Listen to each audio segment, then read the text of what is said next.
রানীহাটের জমিদার শারদাশঙ্করবাবুদের বাড়ির বিধবা বধূটির পিতৃকুলে কেউ ছিল না। সকলেই একে একে মারা গিয়াছে। পতিকুলেও ঠিক আপনার বলিতে কেহ নাই, পতিও নাই, পুত্রও নাই। একটি ভাসুরপ, শারদাশঙ্করের ছোট ছেলেটি, সেই তাহার চক্ষের মণি। সে জন্মিবার পর তাহার মাতার বহুকাল ধরিয়া শক্ত পীড়া হইয়াছিল।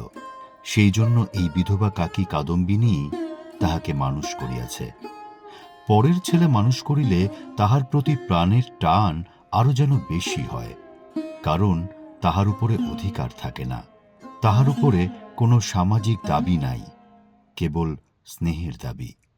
কিন্তু কেবলমাত্র স্নেহ সমাজের সম্মুখে আপনার দাবি কোনো দলিল অনুসারে সপ্রমাণ করিতে পারে না এবং চাহেও না, কেবল অনিশ্চিত প্রাণের ধনটিকে দ্বিগুণ ব্যাকুলতার সহিত ভালোবাসে। বিধবার সমস্ত রুদ্ধ প্রীতি এই ছেলেটির প্রতি সিঞ্চন করিয়া একদিন শ্রাবণের রাত্রে কাদম্বিনীর অকস্মাৎ মৃত্যু হইল। হঠাৎ কি কারণে তাহার হৃৎস্পন্দন স্তব্ধ হইয়া গেল। সময় জগতের আর সর্বত্রই চলিতে লাগিল, কেবল সেই স্নেহকাতর ক্ষুদ্র কোমল বক্ষটির ভিতরে সময়ের ঘড়ির কল চিরকালের মতো বন্ধ হইয়া গেল।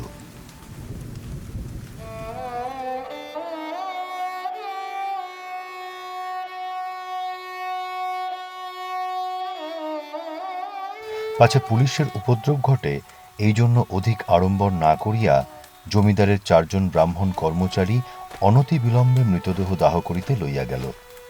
রানীহাটের শ্মশান লোকালয় হইতে বহু দূরে। পুষ্করিণীর ধারে একখানি কুটির এবং তাহার নিকটে একটা প্রকাণ্ড বটগাছ। বৃহৎ মাঠে আর কোথাও কিছু নাই।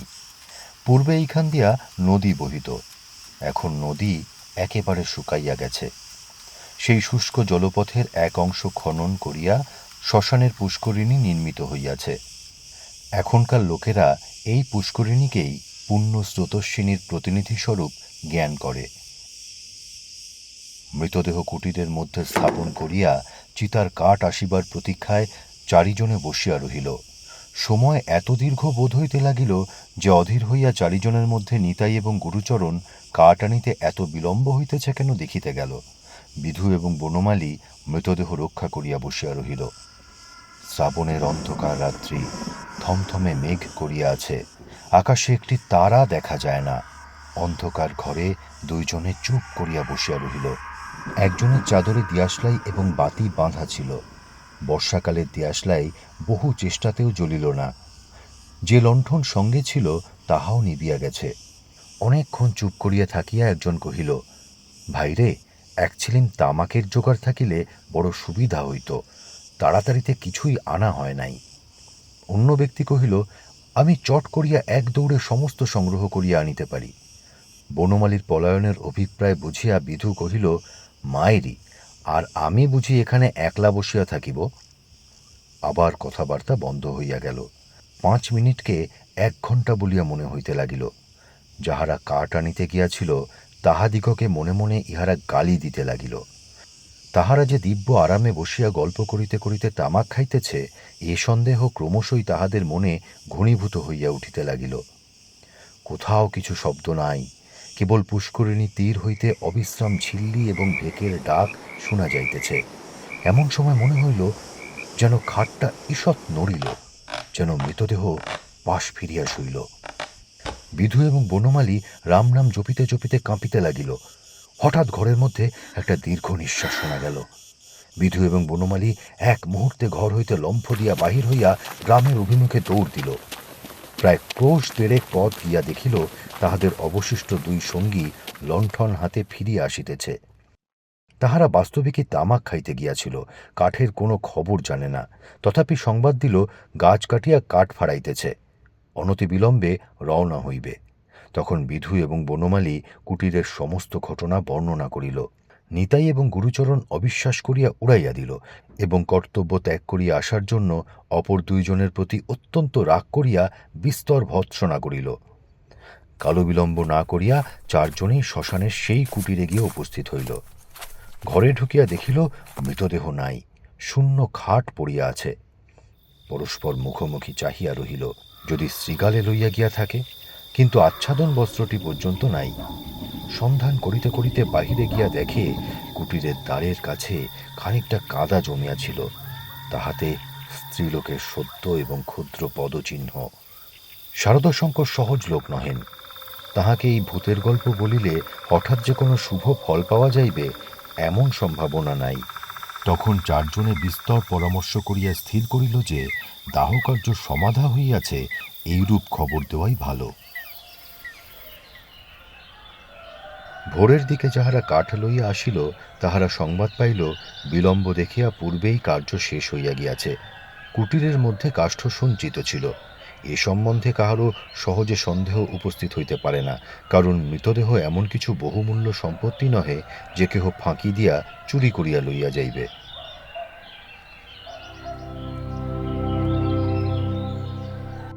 সকলেই জানেন, জীবনের যখন কোনো লক্ষণ পাওয়া যায় না, তখনও অনেক সময় জীবন প্রচ্ছন্নভাবে থাকে এবং সময় মতো পুনর্বার মৃতবৎ দেহে তাহার কার্য আরম্ভ হয়। কাদম্বিনীও মরে নাই। হঠাৎ কি কারণে তাহার জীবনের ক্রিয়া বন্ধ হইয়া গিয়াছিল। যখন সে সচেতন হইয়া উঠিল, দেখিল চতুর্দিকে নিবিড় অন্ধকার। চিরাভ্যাস মতো যেখানে শয়ন করিয়া থাকে, মনে হইল এটা সে জায়গা নহে। একবার ডাকিল, দিদি। অন্ধকার ঘরে কেহ সাড়া দিল না। সভয়ে উঠিয়া বসিল। মনে পড়িল সেই মৃত্যুশয্যার কথা। সেই হঠাৎ বক্ষের কাছে একটি বেদনা, শ্বাসরোধের উপক্রম। তাহার বড় যা ঘরের কোণে বসিয়া একটি অগ্নিকুণ্ডের উপর খোকার জন্য দুধ গরম করিতেছে। কাদম্বিনী আর দাঁড়াইতে না পারিয়া বিছানার উপর আছাড় খাইয়া পড়িল। রুদ্ধ কণ্ঠে কহিল, দিদি, একবার খোকাকে আনিয়া দাও, আমার প্রাণ কেমন করিতেছে।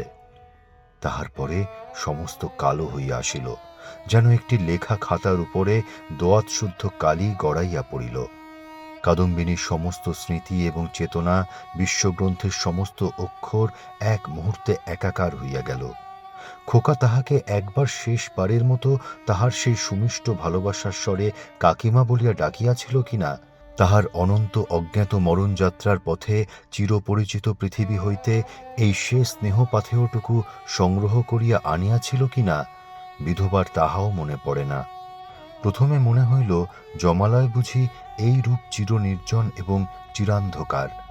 সেখানে কিছুই দেখিবার নাই, শুনিবার নাই, কাজ করিবার নাই। কেবল চিরকাল এইরূপ জাগিয়া উঠিয়া বসিয়া থাকিতে হইবে।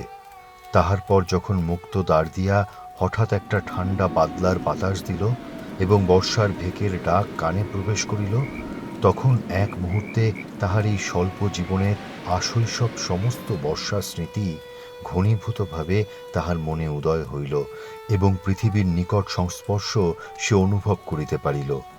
একবার বিদ্যুৎ চমকিয়া উঠিল। সম্মুখে পুষ্করিণী, বটগাছ, বৃহৎ মাঠ এবং সুদূর তরুশ্রেণী এক পলকে চোখে পড়িল। মনে পড়িল মাঝে মাঝে পুণ্যতিথি উপলক্ষে এই পুষ্করিণীতে আসিয়া স্নান করিয়াছে, এবং মনে পড়িল সেই সময় এই শ্মশানে মৃতদেহ দেখিয়া মৃত্যুকে কি ভয়ানক মনে হইত। প্রথমেই মনে হইল বাড়ি ফিরিয়া যাইতে হইবে, কিন্তু তখনই ভাবিল, আমি তো বাঁচিয়া নাই, আমাকে বাড়িতে লইবে কেন? সেখানে যে অমঙ্গল হইবে। জীবরাজ্য হইতে আমি যে নির্বাসিত হইয়া আসিয়াছি, আমি যে আমার প্রেতাত্মা, তাই যদি না হইবে, তবে সেই অর্ধরাত্রে শারদাশঙ্করের সুরক্ষিত অন্তঃপুর হইতে এই দুর্গম শ্মশানে আসিল কেমন করিয়া? এখনো যদি তার অন্ত্যেষ্টিক্রিয়া শেষ না হইয়া থাকে, তবে দাহ করিবার লোকজন গেল কোথায়? শারদাশঙ্করের আলোকিত গৃহে তাহার মৃত্যুর শেষ মুহূর্ত মনে পড়িল।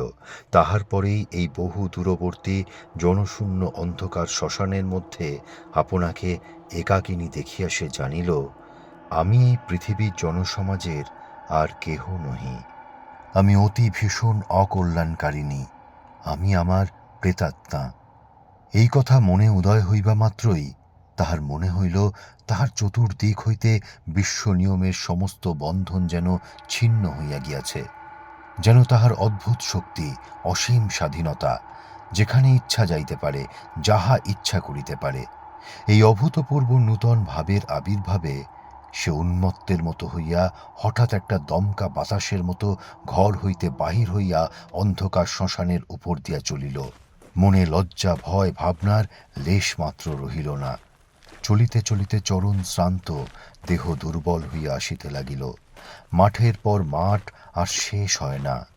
মাঝে মাঝে ধান্যক্ষেত্র, কোথাও বা 1 হাঁটু জল দাঁড়াইয়া আছে। যখন ভোরের আলো অল্প অল্প দেখা দিয়াছে, তখন অদূরে লোকালয়ের বাঁশ ঝাড় হইতে 2-1টা পাখির ডাক শোনা গেল। তখন তাহার কেমন ভয় করিতে লাগিল। পৃথিবীর সহিত, জীবিত মনুষ্যের সহিত এখন তাহার কিরূপ নূতন সম্পর্ক দাঁড়াইয়াছে সে কিছু জানে না। যতক্ষণ মাঠে ছিল, শ্মশানে ছিল, শ্রাবণ রজনীর অন্ধকারের মধ্যে ছিল, ততক্ষণ সে যেন নির্ভয়ে ছিল, যেন আপন রাজ্যে ছিল। দিনের আলোকে লোকালয় তাহার পক্ষে অতি ভয়ঙ্কর স্থান বলিয়া বোধ হইল। মানুষ ভূতকে ভয় করে, ভূতও মানুষকে ভয় করে। মৃত্যু নদীর 2 পারে 2 জনের বাস। কাপড়ে কাদা মাখিয়া অদ্ভুত ভাবের বশে ও রাত্রি জাগরণে পাগলের মতো হইয়া কাদম্বিনীর যেরূপ চেহারা হইয়াছিল, তাহাতে মানুষ তাহাকে দেখিয়া ভয় পাইতে পারিত এবং ছেলেরা বোধহয় দূরে পলাইয়া গিয়া তাহাকে ঢেলা মারিত। সৌভাগ্যক্রমে একটি পথিক ভদ্রলোক তাহাকে সর্বপ্রথমে এই অবস্থায় দেখিতে পায়। সে আসিয়া কহিল, মা, তোমাকে ভদ্র কুলবধূ বলিয়া বোধ হইতেছে।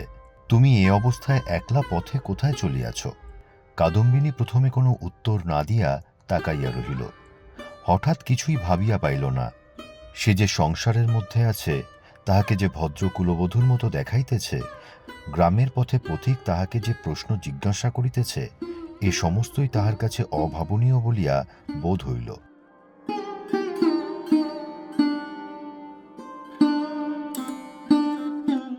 পথিক তাহাকে পুনশ্চ কহিল, চলো মা, আমি তোমাকে ঘরে পৌঁছাইয়া দিই। তোমার বাড়ি কোথায় আমাকে বলো। কাদম্বিনী চিন্তা করিতে লাগিল। শ্বশুর বাড়ি ফিরিবার কথা মনে স্থান দেওয়া যায় না, বাপের বাড়ি তো নাই। তখন ছেলেবেলার সইকে মনে পড়িল। সই যোগমায়ার সহিত যদিও ছেলেবেলা হইতে বিচ্ছেদ, তথাপি মাঝে মাঝে চিঠিপত্র চলে। এক এক সময় রীতিমতো ভালোবাসার লড়াই চলিতে থাকে। কাদম্বিনী জানাইতে চাহে ভালোবাসা তাহার দিকেই প্রবল। যোগমায়া জানাইতে চাহে কাদম্বিনী তাহার ভালোবাসার যথোপযুক্ত প্রতিদান দেয় না। কোন সুযোগে একবার উভয়ে মিলন হইতে পারিলে যে একদণ্ড কেহ কাহাকে চোখের আড়াল করিতে পারিবে না, এ বিষয়ে কোনো পক্ষেরই কোনো সন্দেহ ছিল না। কাদম্বিনী ভদ্রলোকটিকে কহিল, নিশ্চিন্দাপুরে শ্রীপতিচরণবাবুর বাড়ি যাইব। পথিক কলিকাতায় যাইতেছিলেন। নিশ্চিন্দাপুর যদিও নিকটবর্তী নহে, তথাপি তাহার গম্যপথেই পড়ে। তিনি স্বয়ং বন্দোবস্ত করিয়া কাদম্বিনীকে শ্রীপতিচরণবাবুর বাড়ি পৌঁছাইয়া দিলেন। 2 সইয়ে মিলন হইল। প্রথমে চিনিতে একটু বিলম্ব হইয়াছিল, তাহার পরে বাল্য সাদৃশ্য উভয়ের চক্ষে ক্রমশই পরিস্ফুট হইয়া উঠিল। যোগমায়া কহিল, ও মা, আমার কি ভাগ্য! তোমার যে দর্শন পাইব এমন তো আমার মনেই ছিল না। কিন্তু ভাই, তুমি কি করিয়া আসিলে? তোমার শ্বশুরবাড়ির লোকেরা যে তোমাকে ছাড়িয়া দিল। কাদম্বিনী চুপ করিয়া রহিল। অবশেষে কহিল, ভাই, শ্বশুরবাড়ির কথা আমাকে জিজ্ঞাসা করিও না। আমাকে দাসীর মতো বাড়ির এক প্রান্তে স্থান দিও, আমি তোমাদের কাজ করিয়া দিব। যোগমায়া কহিল, ও মা, সে কি কথা? দাসীর মতো থাকিবে কেন? তুমি আমার সই, তুমি আমার ইত্যাদি। এমন সময় শ্রীপতি ঘরে প্রবেশ করিল। কাদম্বিনী খানিকক্ষণ তাহার মুখের দিকে তাকাইয়া ধীরে ধীরে ঘর হইতে বাহির হইয়া গেল। মাথায় কাপড় দেওয়া বা কোনরূপ সংকোচ বা সম্ভ্রমের লক্ষণ দেখা গেল না। পাছে তাহার সইয়ের বিরুদ্ধে শ্রীপতি কিছু মনে করে, এজন্য ব্যস্ত হইয়া যোগমায়া নানা রূপে তাহাকে বুঝাইতে আরম্ভ করিল। কিন্তু এতই অল্প বুঝাইতে হইল এবং শ্রীপতি এত সহজে যোগমায়ার সমস্ত প্রস্তাবে অনুমোদন করিল যে যোগমায়া মনে মনে বিশেষ সন্তুষ্ট হইল না। কাদম্বিনী সইয়ের বাড়িতে আসিল, কিন্তু সইয়ের সঙ্গে মিশিতে পারিল না। মাঝে মৃত্যুর ব্যবধান। আত্মসম্বন্ধে সর্বদা একটা সন্দেহ এবং চেতনা থাকিলে পরের সঙ্গে মিলা যায় না। কাদম্বিনী যোগমায়ার মুখের দিকে চায় এবং কি যেন ভাবে। মনে করে স্বামী এবং ঘরকন্যা লইয়া ও যেন বহু দূরে আর এক জগতে আছে। স্নেহ, মমতা এবং সমস্ত কর্তব্য লইয়া ও যেন পৃথিবীর লোক, আর আমি যেন শূন্য ছায়া। ও যেন অস্তিত্বের দেশে, আর আমি যেন অনন্তের মধ্যে। যোগমায়ারও কেমন কেমন লাগিল, কিছুই বুঝিতে পারিল না। স্ত্রীলোক রহস্য সহ্য করতে পারে না, কারণ অনিশ্চিতকে লইয়া কবিত্ব করা যায়, বীরত্ব করা যায়, পাণ্ডিত্য করা যায়, কিন্তু ঘরকন্যা করা যায় না। এই জন্য স্ত্রীলোক যেটা বুঝিতে পারে না, হয় সেটার অস্তিত্ব বিলোপ করিয়া তাহার সহিত কোনো সম্পর্ক রাখে না, নয় তাহাকে স্বহস্তে নূতন মূর্তি দিয়া নিজের ব্যবহারযোগ্য একটি সামগ্রী গড়িয়া তোলে। যদি দুইয়ের কোনোটাই না পারে, তবে তাহার উপর ভারী রাগ করিতে থাকে। কাদম্বিনী যতই দুর্বোধ হইয়া উঠিল, যোগমায়া তাহার উপর ততই রাগ করিতে লাগিল। ভাবিল, এ কি উপদ্রব স্কন্ধের উপর চাপিল। আবার আর এক বিপদ। কাদম্বিনীর আপনাকে আপনি ভয় করে। সে নিজের কাছ হইতে নিজে কিছুতেই পালাইতে পারে না।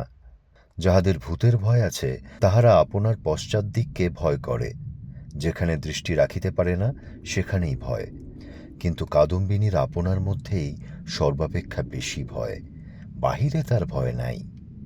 এই জন্য বিজন দ্বিপ্রহরে সে একা ঘরে এক একদিন চিৎকার করিয়া উঠিত, এবং সন্ধ্যাবেলা দীপালোকে আপনার ছায়া দেখিলে তার গা ছমছম করিতে থাকিত।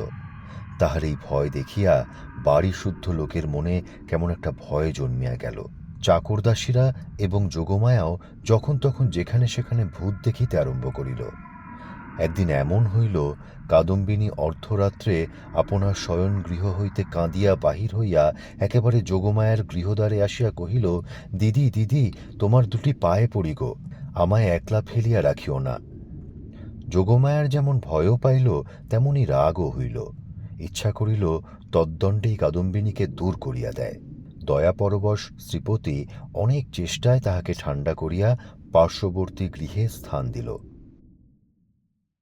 পরদিন অসময়ে অন্তঃপুরে শ্রীপতির তলব হইল। যোগমায়া তাহাকে অকস্মাৎ ভর্ৎসনা করিতে আরম্ভ করিল। হাঁগা, তুমি কেমন ধারা লোক! একজন মেয়ে মানুষ আপন শ্বশুর ঘর ছাড়িয়া তোমার ঘরে আসিয়া অধিষ্ঠান হইল, মাসখানেক হইয়া গেল, তবু যাইবার নাম করে না, আর তোমার মুখে যে একটি আপত্তিমাত্র শুনি না। তোমার মনের ভাবটা কি বুঝাইয়া বলো দেখি। তোমরা পুরুষ মানুষ এমনি জাতি বটে। বাস্তবিক সাধারণ স্ত্রী জাতির পরে পুরুষ মানুষের একটা নির্বিচার পক্ষপাত আছে, এবং সেজন্য স্ত্রীলোকেরাই তাহাদিগকে অধিক অপরাধী করে। নিঃসহায় অথচ সুন্দরী কাদম্বিনীর প্রতি শ্রীপতির করুণা যে যথোচিত মাত্রার চেয়ে কিঞ্চিত অধিক ছিল, তাহার বিরুদ্ধে তিনি যোগমায়ার গাত্রস্পর্শপূর্বক শপথ করিতে উদ্যত হইলেও তাহার ব্যবহারে তাহার প্রমাণ পাওয়া যাইত। তিনি মনে করিতেন, নিশ্চয় শ্বশুরবাড়ির লোকেরা এই পুত্রহীনা বিধবার প্রতি অন্যায় অত্যাচার করিত। তাই নিতান্ত সহ্য করিতে না পারিয়া পলাইয়া কাদম্বিনী আমার আশ্রয় লইয়াছে। যখন ইহার বাপ মা কেহই নাই, তখন আমি ইহাকে কি করিয়া ত্যাগ করি, এই বলিয়া তিনি কোনরূপ সন্ধান লইতে ক্ষান্ত ছিলেন, এবং কাদম্বিনীকেও এই অপ্রীতিকর বিষয়ে প্রশ্ন করিয়া ব্যথিত করিতে তাহার প্রবৃত্ত হইত না। তখন তাহার স্ত্রী তাহার অসার কর্তব্য বুদ্ধিতে নানা প্রকার আঘাত দিতে লাগিল। কাদম্বিনীর শ্বশুরবাড়িতে খবর দেওয়া যে তাহার গৃহের শান্তিরক্ষার পক্ষে একান্ত আবশ্যক, তাহা তিনি বেশ বুঝিতে পারিলেন। অবশেষে স্থির করিলেন, হঠাৎ চিঠি লিখিয়া বসিলে ভালো ফল নাও হইতে পারে, অতএব রানীহাটে তিনি নিজে গিয়া সন্ধান লইয়া যাহা কর্তব্য স্থির করিবেন। শ্রীপতি তো গেলেন। এদিকে যোগমায়া আসিয়া কাদম্বিনীকে কহিল, সই, এখানে তোমার আর থাকা ভালো দেখাইতেছে না, লোকে বলিবে কি? কাদম্বিনী গম্ভীরভাবে যোগমায়ার মুখের দিকে তাকাইয়া কহিল, লোকের সঙ্গে আমার সম্পর্ক কি? যোগমায়া কথা শুনিয়া অবাক হইয়া গেল। কিঞ্চিত রাগিয়া কহিল, তোমার না থাকে আমার তো আছে, আমরা পরের ঘরের বধূকে কি বলিয়া আটক করিয়া রাখিব? কাদম্বিনী কহিল, আমার শ্বশুর ঘর কোথায়? যোগমায়া ভাবিল, মরণ, পোড়া কপালি বলে কি? কাদম্বিনী ধীরে ধীরে কহিল, আমি কি তোমাদের কেহ?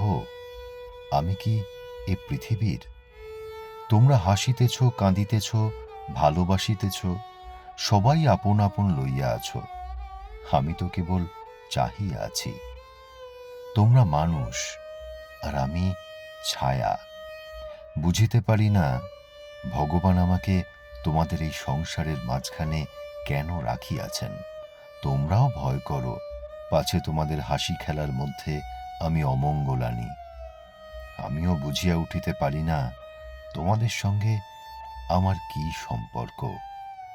কিন্তু ঈশ্বর যখন আমাদের জন্য আর কোনো স্থান গড়িয়া রাখেন নাই, তখন কাজে কাজেই বন্ধন ছিঁড়িয়া যায়, তবু তোমাদের কাছেই ঘুরিয়া ঘুরিয়া বেড়াই। এমনিভাবে চাহিয়া কথাগুলো বলিয়া গেল যে যোগমায়া কেমন একরকম করিয়া মোটের উপর একটা কি বুঝিতে পারিল, কিন্তু আসল কথাটা বুঝিল না, জবাবও দিতে পারিল না, দ্বিতীয়বার প্রশ্ন করিতেও পারিল না। অত্যন্ত ভারগ্রস্ত গম্ভীরভাবে চলিয়া গেল।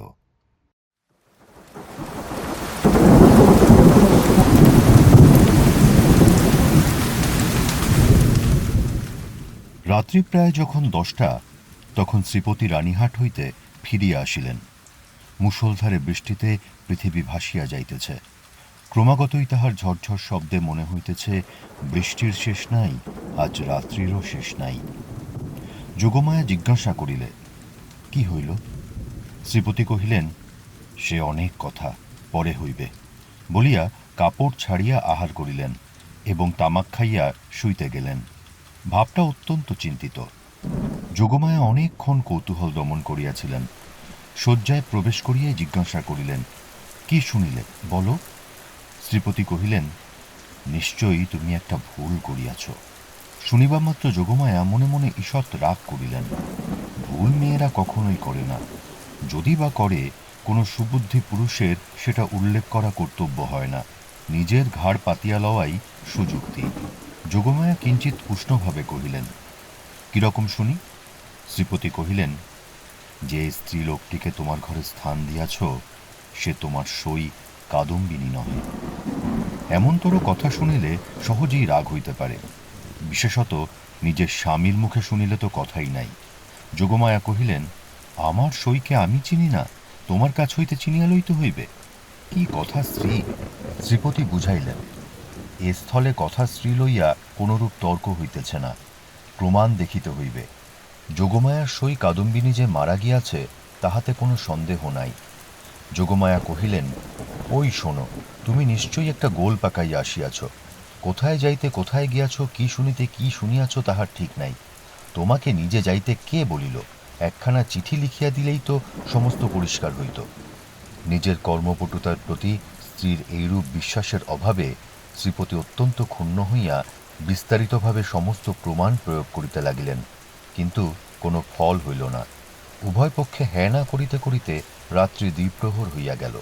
যদিও কাদম্বিনীকে এই দণ্ডেই গৃহ হইতে বহিষ্কৃত করিয়া দেওয়া সম্বন্ধে স্বামী স্ত্রী কাহারও মতভেদ ছিল না, কারণ শ্রীপতির বিশ্বাস তাহার অতিথি ছদ্ম পরিচয়ে তাহার স্ত্রীকে এতদিন প্রতারণা করিয়াছে, এবং যোগমায়ার বিশ্বাস সে কুলত্যাগিনী।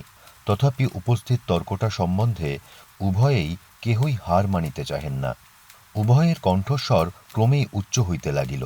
ভুলিয়া গেলেন পাশের ঘরেই কাদম্বিনী শুইয়া আছে। একজন বলেন, ভালো বিপদেই পড়া গেল, আমি নিজের কানে শুনিয়া আসিলাম। আর একজন দৃঢ় স্বরে বলেন, সে কথা বলিলে মানিব কেন, আমি নিজের চক্ষে দেখিতেছি।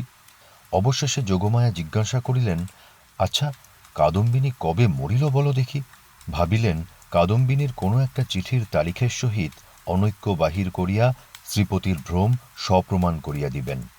শ্রীপতি যে তারিখের কথা বলিলেন, উভয়ে হিসাব করিয়া দেখিলেন যেদিন সন্ধ্যাবেলা কাদম্বিনী তাহাদের বাড়িতে আসে সে তারিখ ঠিক তাহার পূর্বের দিনেই পড়ে। শুনিবা মাত্র যোগমায়ের বুকটা হঠাৎ কাঁপিয়া উঠিল। শ্রীপতিরও কেমন একরকম বোধ হইতে লাগিল। এমন সময় তাহাদের ঘরের দ্বার খুলিয়া গেল। একটা বাদলার বাতাস আসিয়া প্রদীপটা ফস করিয়া নিবিয়া গেল। বাহিরের অন্ধকার প্রবেশ করিয়া এক মুহূর্তে সমস্ত ঘরটা আগাগোড়া ভরিয়া গেল।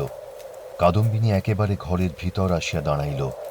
তখন রাত্রির 2:30 প্রহর হইয়া গিয়াছে, বাহিরে অবিশ্রাম বৃষ্টি পড়িতেছে। কাদম্বিনী কহিল, সই, আমি তোমার সেই কাদম্বিনী, কিন্তু এখন আমি আর বাঁচিয়া নাই, আমি মরিয়া আছি। যোগমায়া ভয়ে চিৎকার করিয়া উঠিলেন। শ্রীপতির বাক্যস্ফূর্তি হইল না, কিন্তু আমি মরিয়াছি ছাড়া তোমাদের কাছে কি অপরাধ করিয়াছি?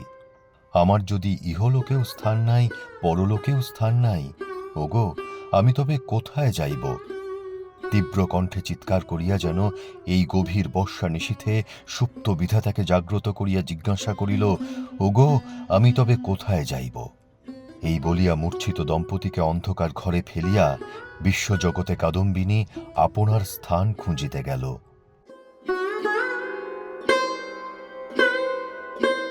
কাদম্বিনী যে কেমন করিয়া রানীহাটে ফিরিয়া গেল তাহা বলা কঠিন। কিন্তু প্রথমে কাহাকেও দেখা দিল না। সমস্ত দিন অনাহারে একটা ভাঙা পোড়ো মন্দিরে যাপন করিল। বর্ষার অকাল সন্ধ্যা যখন অত্যন্ত ঘন হইয়া আসিল এবং আসন্ন দুর্যোগের আশঙ্কায় গ্রামের লোকেরা ব্যস্ত হইয়া আপন আপন গৃহ আশ্রয় করিল, তখন কাদম্বিনী পথে বাহির হইল। শ্বশুরবাড়ির দ্বারে গিয়া একবার তাহার হৃৎকম্প উপস্থিত হইয়াছিল, কিন্তু মস্ত ঘোমটা টানিয়া যখন ভিতরে প্রবেশ করিল, দাসীভ্রমে দারীরা কোনরূপ বাধা দিল না। এমন সময় বৃষ্টি খুব চাপিয়া আসিল, বাতাসও বেগে বহিতে লাগিল। তখন বাড়ির গৃহিণী শারদাশঙ্করের স্ত্রী তাহার বিধবা ননদের সহিত তাস খেলিতেছিলেন। ঝি ছিল রান্নাঘরে এবং পীড়িত খোকা জ্বরের উপশমে শয়নগৃহে বিছানায় ঘুমাইতেছিল। কাদম্বিনী সকলের চক্ষু এড়াইয়া সেই ঘরে প্রবেশ করিল। সে যে কি ভাবিয়া শ্বশুরবাড়ি আসিয়াছিল জানি না, সে নিজেও জানে না। কেবল এইটুকু জানে যে একবার খোকাকে চক্ষে দেখিয়া যাইবার ইচ্ছা। তারপর কোথায় যাইবে, কি হইবে, সে কথা সে ভাবেও নাই। দীপালোকে দেখিল রুগ্ন শীর্ণ খোকা হাত মুঠা করিয়া ঘুমাইয়া আছে। দেখিয়া উত্তপ্ত হৃদয় যেন ত্রিশাতুর হইয়া উঠিল। তাহার সমস্ত বালাই লইয়া তাহাকে একবার বুকে চাপিয়া না ধরিলে কি বাঁচা যায়? আর তাহার পরে মনে পড়িল, আমি নাই, ইহাকে দেখিবার কে আছে? ইহার মা সঙ্গ ভালোবাসে, গল্প ভালোবাসে, খেলা ভালোবাসে। এতদিন আমার হাতে ভার দিয়াই সে নিশ্চিন্ত ছিল। কখনো তাহাকে ছেলে মানুষ করিবার কোনো দায় পোহাইতে হয় নাই। আজ ইহাকে কে তেমন করিয়া যত্ন করিবে? এমন সময় খোকা হঠাৎ পাশ ফিরিয়া অর্ধ নিদ্রিত অবস্থায় বলিয়া উঠিল, কাকিমা জল দে, মরিয়া যাই। সোনা আমার, তোর কাকিমাকে এখনো ভুলিস নাই। তাড়াতাড়ি কুঁজা হইতে জল গড়াইয়া লইয়া খোকাকে বুকের উপর তুলিয়া কাদম্বিনী তাহাকে জল পান করাইল। যতক্ষণ ঘুমের ঘোর ছিল, চিরাভ্যাস মতো কাকিমার হাত হইতে জল খাইতে খোকার কিছুই আশ্চর্য বোধ হইল না। অবশেষে কাদম্বিনী যখন বহুকালের আকাঙ্ক্ষা মিটাইয়া তাহার মুখ চুম্বন করিয়া তাহাকে আবার শুয়াইয়া দিল, তখন তাহার ঘুম ভাঙিয়া গেল এবং কাকিমাকে জড়াইয়া ধরিয়া জিজ্ঞাসা করিল, কাকিমা তুই মরে গিয়েছিলি? কাকিমা কহিল, হ্যাঁ খোকা, আবার তুই খোকার কাছে ফিরে এসেছিস, আর তুই মরে যাবি নে? ইহার উত্তর দিবার পূর্বেই একটা গোল বাঁধিল। ঝি এক বাটি সাগু হাতে করিয়া ঘরে প্রবেশ করিয়াছিল। হঠাৎ বাটি ফেলিয়া মা গো বলিয়া আছাড় খাইয়া পড়িয়া গেল। চিৎকার শুনিয়া তাস ফেলিয়া গিন্নি ছুটিয়া আসিলেন। ঘরে ঢুকিতেই তিনি একেবারে কাঠের মতো হইয়া গেলেন। পলাইতেও পারিলেন না, মুখ দিয়ে একটি কথাও সরিল না। এই সকল ব্যাপার দেখিয়া খোকারও মনে ভয়ের সঞ্চার হইয়া উঠিল। সে কাঁদিয়া বলিয়া উঠিল, কাকিমা তুই যা।